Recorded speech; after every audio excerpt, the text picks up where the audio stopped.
Здравствуйте! Сегодня мы посмотрим очередной дом. Это одноэтажный дом площадью 236 квадратных метров, включая гараж и террасу. Построили мы его в 2021 году. В комплектации коробка. То есть дом у нас сейчас уже полностью закончен, наши работы на нем закончены, вернее. И мы можем посмотреть планировку, рассказать о некоторых конструктивных особенностях, а также об особенностях проекта. Он довольно интересный. В частности, у него очень сложная, интересная кровля, он вписан интересно в рельеф, но обо всем поподробнее мы расскажем в нашем обзоре. Ну, вообще, если про этот сезон говорить, он довольно тяжелый. Не такой тяжелый, конечно, как предыдущий 2020, когда у всех, без исключения строителей, были проблемы с рабочей силой. В этом году проблемы с рабочей силой вроде бы решились, но появились другие проблемы. Очень резкий рост цен на стройматериалы и, помимо прочего, еще их и нехватка. Ну вот здесь на этом доме мы, кстати, посмотрим последствия вот этой вот нехватки стройматериалов. Ну, в целом, строительство вообще это непростое дело, то есть всегда какие-то проблемы возникают, и даже когда компания работает давно, вроде бы все процессы, вся логистика отлажена, очень большое влияние человеческого фактора, от которого никак невозможно подстраховаться, ну, плюс свои ограничения накладывает пандемия. Несколько слов о проектировании данного дома. То есть заказчик к нам обратился, получается, осенью. Проектирование у нас достаточно большой период длилось всю зиму. Задач было несколько. Была изначальная планировка, которая понравилась заказчику, и был рельеф участка, который достаточно серьезный уклон имеет. Нужно было вписать существующую планировку в рельеф. Так как дом имеет большую площадь, 236 квадратных метров, и он выполнен в одноэтажной компоновке, то пятно застройки достаточно большое. Из-за этого возникала сложность с рельефом, то есть либо нам пришлось бы много насыпать, и тогда передняя часть дома очень высоко бы возвышалась над рельефом, либо бы пришлось закапывать дом глубоко, и получилась бы такая подпорная стенка с обратной стороны, окна бы тех помещений выходили в откос грунта. Ни одно, ни второе нам решение не нравилось, и поэтому мы придумали довольно интересную компоновку дома. Мы одноэтажную схему разбили на два блока. Один блок чуть выше другого, на 70 сантиметров. Между ними небольшая лестница. Мы все это посмотрим в интерьере. В итоге нам удалось убить двух зайцев сразу. То есть передняя часть дома не возвышается слишком над рельефом, а окна задней части дома, соответственно, не выходят в земельный откос. Вот это решение, оно повлекло за собой некоторые особенности конструктивные, в том числе и фундамента, и кровли. Кровля здесь вообще из-за этого получилась очень сложная, но очень интересная, на мой взгляд. Это одна из самых удачных крыш, которые мы делали в плане архитектурной выразительности, ну и в плане конструктива тоже довольно интересно получилось. Пойдемте сейчас более подробно посмотрим по планировкам, и несколько слов о конструкциях я тоже расскажу. Начнем мы знакомство с планировкой этого дома с гаража. Почему с гаража? Ну, гараж здесь в данном случае, как, впрочем, и в большинстве домов, где присутствует встроенный гараж, был определяющей точкой для отметки 0 над уровнем рельефа. Все дело в том, что нам необходимо было посадить дом так, чтобы въезд в гараж не был слишком крутой. Ну и, соответственно, относительно улицы, чтобы он не был отрицательным, чтобы вода с улицы не текла к гаражу. Вот, учитывая рельеф этого участка, гараж у нас как раз получился на усредненной отметке грунта у дома. И мы можем наблюдать, что въезд у него достаточно пологий, даже сейчас еще до окончательной планировки участка им уже можно пользоваться. Ну, соответственно, пойдемте через гараж, попадем в дом и посмотрим, как устроен он изнутри. Гараж у нас большой площади, на 2 автомобиля, 49 квадратных метров. В принципе, на 2 автомобиля можно делать от 42 где-то квадратов, но здесь пожелание заказчика было такое, чтобы был он более просторным, поскольку в гараже часто не только машины хранятся, но и также какое-то другое оборудование, колеса, велосипеды и еще что-то можно здесь складировать. Поэтому здесь достаточно просторный гараж. У дальней стены это тоже наше стандартное решение, место под все техническое оборудование. Сейчас там выведены выпуски горячей холодной воды, выпуски магистралей от системы отопления дома и коллектор теплого пола, который отвечает за отопление гаража. Да. То есть в гараже здесь тоже уже в плиту интегрирован теплый пол, как в общем везде в доме, но гараж регулируется соответственно отдельно, на него свой собственный коллектор стоит. Высота гаража здесь у нас получается почти 3 метра. Но он такой высокий получился за счет того, что имеет общую отметку с другой частью дома. В принципе, обычно мы гаражи делаем высотой где-то 2,50-2,70. То есть выше, в принципе, не надо. Потому что въезд стандартный, ворота гаражные, стандартная высота 2,25. Пойдемте посмотрим. Дальше. Из гаража у нас вход в прихожую. Прихожая от основных помещений дома отгорожена дверью, то есть прихожая, она же играет роль тамбура. Отдельный тамбур мы последнее время в своих проектах не используем. Как показала практика, в каменных домах в принципе нет никакой необходимости в тамбуре. То есть дом замечательно держит тепло и без каких-то буферных зон, а вот эта вот площадь, которая обычно отводится под тамбур, она слишком маленькая для чего-то еще и по сути бесполезно теряется. Ну, максимум там можно один шкаф поставить. Здесь отдельного тамбура нет, он совмещен с прихожей. То есть вот здесь небольшое расширение для того, чтобы расположить какие-то шкафы, возможно. Здесь какая-то будет банкетка для удобства обувания, одевания. Ну и в целом здесь вот отдельное окно выходящее. Дверь здесь предполагается большая алюминиевая дверь, то есть она изготавливается под заказ. Опять-таки ставить какую-то супер утепленную дорогую дверь смысла особого нету. Показала практика, что алюминиевый теплый профиль и стеклопакет прекрасно держит температуру даже зимой. И в то же время создают необходимое освещение прихожей. В общем, добавляет комфорта и эстетики. Дальше из прихожей у нас вход в основное помещение. Это объединенная кухня-гостиная. По задумке архитектуры здесь должна была быть еще небольшая перегородка, отделяющая именно проходную зону от зоны гостиной, но ее предварительно решили не делать, пока нет окончательного интерьерного решения. Здесь за перегородкой должны скрываться небольшой санузел, гостевой так называемый, и небольшая комната для хранения припасов. То есть она расположена рядом с кухней, что очень удобно, то есть можно туда складировать какие-то крупы, какие-то долго хранящиеся продукты и так далее. То есть это небольшая такая комнатушка. Здесь у нас основное помещение — это гостиная. Гостиная площадью 30 квадратных метров. Здесь по задумке и по пожеланию заказчика, и по задумке архитектуры у нас большой проем. Здесь будут портальные створки, то есть он будет открываться, и в теплый период года будет непрерывное пространство, террасы и гостиная объединяться. Ну, это, конечно, здорово, и хотелось бы все это реализовать до конца, чтобы показать вам уже в законченном варианте. Но сейчас пока что это вот просто железобетонная рама, которая ограничивает данный проем и будет являться основанием для крепления алюминиевых витражей, ну, либо пластиковых, каких уже здесь по конструкции можно будет реализовать. Терраса. Значит, терраса у нас сейчас готов уже каркас. Терраса также на собственном фундаменте отдельном. Общая кровля с домом над террасой. В принципе, решение в данном случае оправдано, так как дом одноэтажный, отдельную кровлю над террасой смысла особого делать нету. Значит, терраса, она в двух объемах также. Здесь небольшая, шириной 3 метра. Здесь 2,5, по-моему, у гостиной, и там пошире напротив кухни, где можно расположить, например, обеденный стол, и в теплый период года там можно обедать. И через окно в кухню подавать напрямую какие-то блюда или что-то еще к столу, ну, в теплый период года.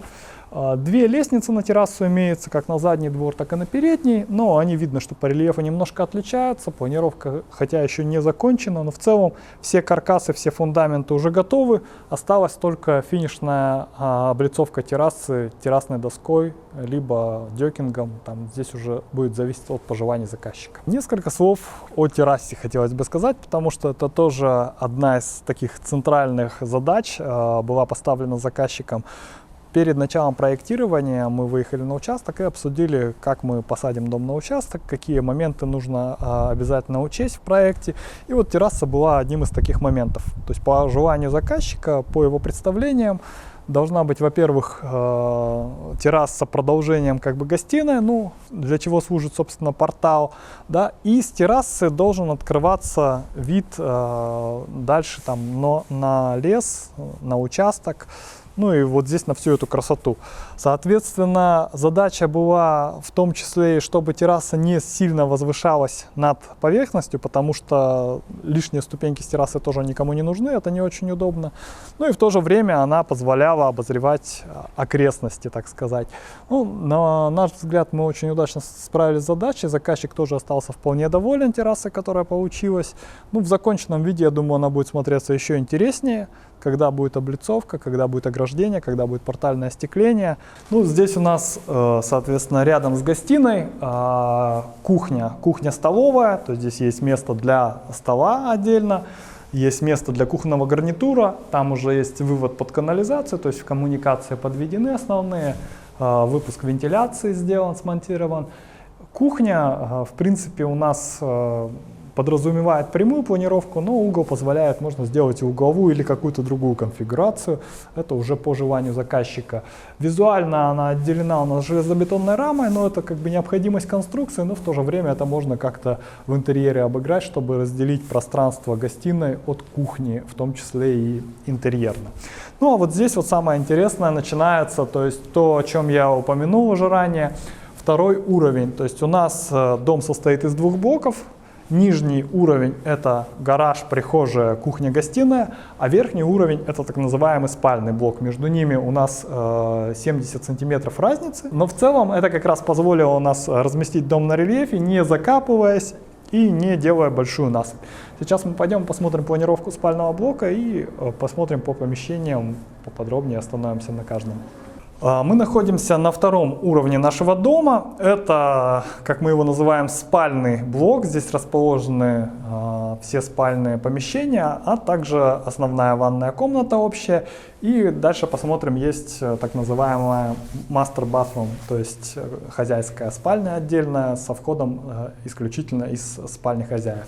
Но здесь слева у нас, соответственно, основная ванная, и это, на мой взгляд, ну, единственный такой недостаток планировки, она получилась без естественного освещения, потому что она со всех сторон ограничена помещениями. То есть можно было бы, конечно, окошко в гараж сделать, но это было бы не очень эстетично. Да, вот. Ну, то есть, в принципе, заказчик это решение устроило, нету естественного освещения. В этой ванной также предусмотрено место под прачечный модуль, то есть там будут стиральная, сушильная машина. Пространства достаточно, здесь 12 квадратов, по-моему, помещение, то есть полноценная ванная комната.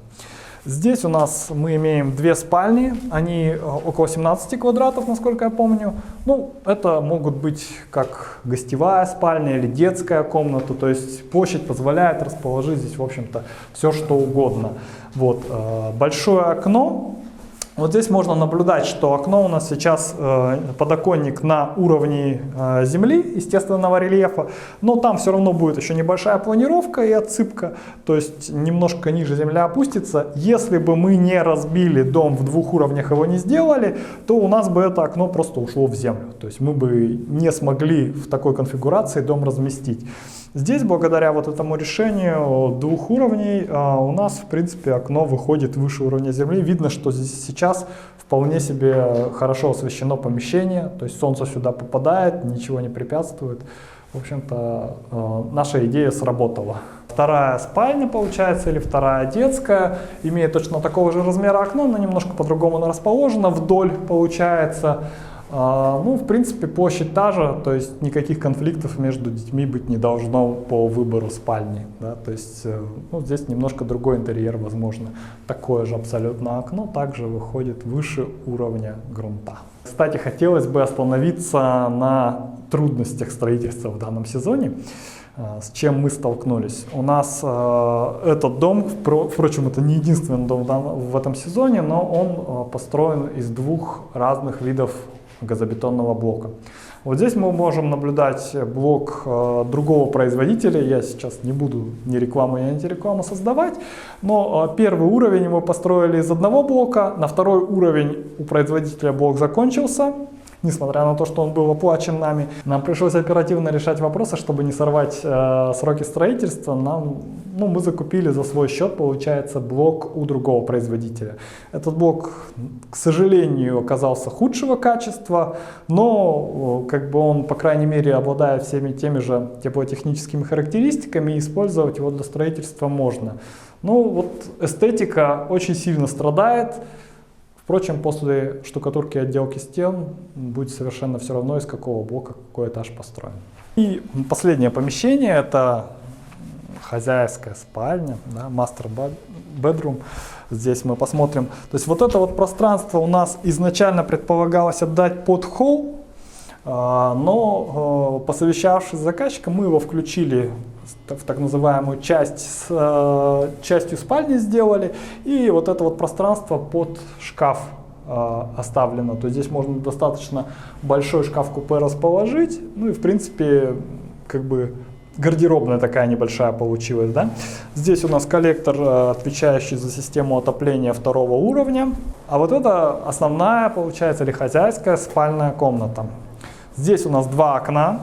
В принципе, весь участок обозревается за домом. Причем, да, что интересно, спальня расположена в глубине участка, то есть окна выходят на собственный участок, то есть никто из посторонних не заглянет в них, то есть такая достаточно конфиденциальная обстановка с спальней.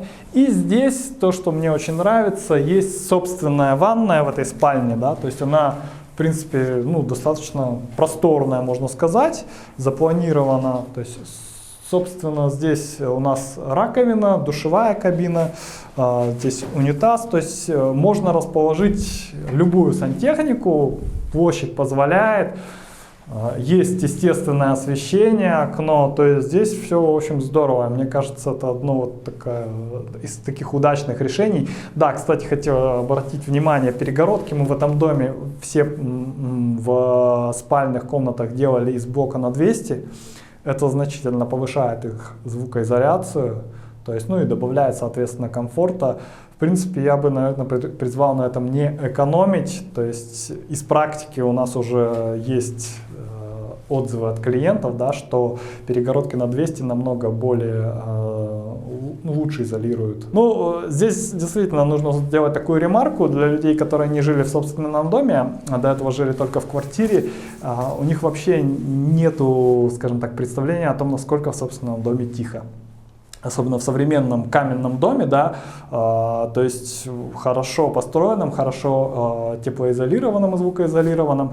В доме очень тихо, поэтому любые шумы из смежных помещений, они достаточно хорошо слышны. И, соответственно, вопрос за звукоизоляцией через стены, через перегородки, он очень актуальный в таких домах.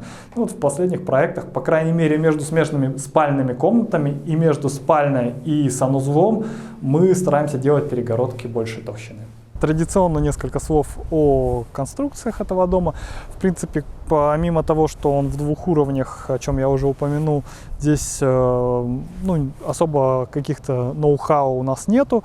Фундамент свайный, то есть набор заливных сваев. Здесь у нас внизу скальные грунты, соответственно, мы использовали сваестойки. В некоторых местах, кстати говоря, в части где терраса, у нас попали скальные грунты на глубине буквально 1 метр, то есть там сваи совсем короткие, но в среднем где-то около 2-2,5 метров сваи у нас получились здесь. То есть все они оперты на скальные грунты, дом очень жестко стоит на основании. Соответственно, сваи обвязаны железобетонным ростверком, перекрытие тоже железобетонное на нуле, с интегрированной системой теплого пола, что мы уже не раз делали. То есть уже дом, в принципе, вставить окна, поставить котел системы отопления, и можно запускать отопление, дом будет теплый внутри. Остальное, стены, кладка, это у нас газобетонный блок от двух разных производителей, но с одинаковыми характеристиками, D600. Блок используется на 300. В дальнейшем планируется блок отделать по системе тонкослойной штукатурной теплоизоляции, это КНАУФ теплая стена, с финишной отделкой, декоративной штукатуркой и искусственным камнем. Кровля у нас гибкая черепица Shinglass, ну, в принципе, тоже традиционное решение. Для такой сложной кровли было, наверное, ошибкой бы применить что-то другое. Здесь металлочерепица вряд ли подошла, потому что, во-первых, уклоны небольшие. Чтобы не делать высокую кровлю, нам пришлось такие уклоны сделать. И в то же время у нее очень сложная форма. У металлочерепицы и у любых других листовых материалов было бы очень много обрезков. Вот, терраса на собственном фундаменте, там тоже сваи и железобетонный ростверк. У нас каркас террасы уже выполнен из пиломатериала обычного хвойных пород. Обработан весь пиломатериал, по цвету его видно огнебиозащитным составом. В принципе, остальные решения наши традиционные. Ну, более подробно, если интересно, можете написать в комментариях. В целом, несколько слов о том, как процесс проектирования проходит он и проходил конкретно на этом доме. То есть у заказчика была планировка, здесь, по-моему, планировка была с интернета, которая ему понравилась, и, в принципе, внешний вид там тоже был, но он, конечно, довольно сильно отличался от того, что получилось на выходе, и с этой планировкой он обратился к нам. Мы сразу же сориентировались по расположению участка по сторонам света, да, то есть где север, где юг, и в соответствии вот с этими параметрами, с желаемой планировкой, а также с рельефом участка начала разрабатываться концепция дома. Ну, концепция — это, как правило, первоначально это эскиз планировки той же, но адаптированный к ориентации участка по сторонам горизонта и к рельефу участка. Вот на этом этапе, пожалуй, самая большая творческая работа проходит, но она не только творческая, это в том числе и работа аналитическая, потому что нужно учитывать не только пожелания заказчика, архитектуру, внешний вид и дизайн, но в том числе и как это в дальнейшем все реализовывать. То есть очень хорошо, когда на данном этапе у нас уже есть инженерное изыскание, то есть мы уже можем предположить, какой фундамент, скорее всего, будет. И с учетом этого фундамента, с учетом его особенностей производства земляных работ, у каждого типа фундамента они свои, мы разрабатываем какую-то планировку. После планировки разрабатывается уже внешний объем дома, то есть мы предварительно знаем, где расположены окна в каждом помещении, но конкретно их размер, расположение, форма уже на внешнем виде прорабатывается. И, соответственно, кровля тоже. Кровля здесь вообще очень интересно разрабатывалась, благодаря тому, что мы использовали современный комплекс проектирования. То есть проектирование уже все велось в 3D формате, в информационной модели здания.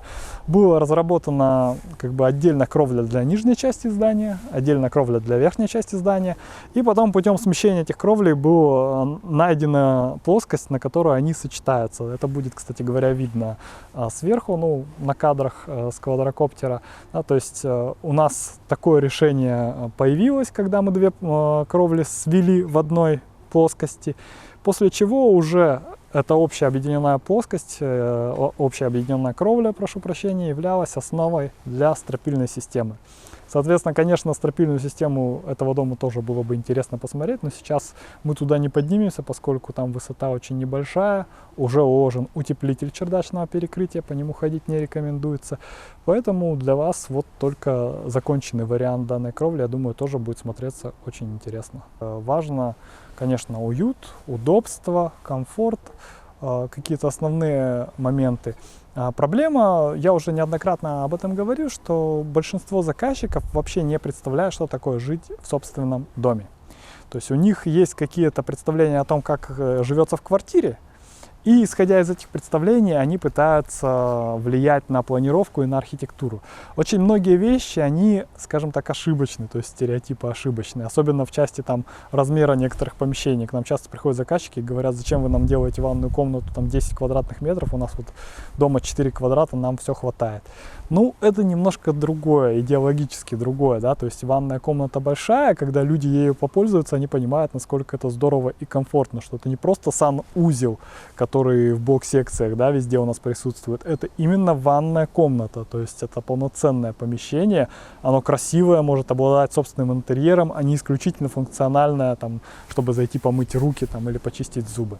Вот какие-то такие вещи заказчикам приходится объяснять. Благо у нас, соответственно, у специалистов, которые занимаются разработкой проектов, у них есть не только теоретический опыт, у них есть собственный опыт собственного проживания в подобных домах, у них есть отзыв от клиентов, которые уже пожили в домах, то есть у нас уже, в принципе, компания существует довольно длительный период, и многие клиенты уже несколько лет пожили в домах построенных. Мы получаем от них обратную связь и учитываем постоянно учитываем вот эти вот пожелания в своих новых проектах. Поэтому от проекта в проект какие-то вещи у нас сохраняются, которые уже подтвердили свою эффективность, а какие-то мы преобразовываем. В части перегородок, например, да, вот в этом году мы начали перегородки делать большей толщины, потому что получили именно много положительных комментариев именно по поводу звукоизоляции таких перегородок. Да. То есть вот какие-то такие вещи, они всегда учитываются. Ну а в целом пожелания, я уже отметил, что вот основное было вид с террасы, удобство пользования въезда в гараж, да, то есть чтобы не приходилось тут зимой буксовать, где-то съезжать, заезжать. Ну и, соответственно, то, что я всегда беру за основу, это то, чтобы помещения жилые, особенно детские и спальные, выходили на солнечную сторону.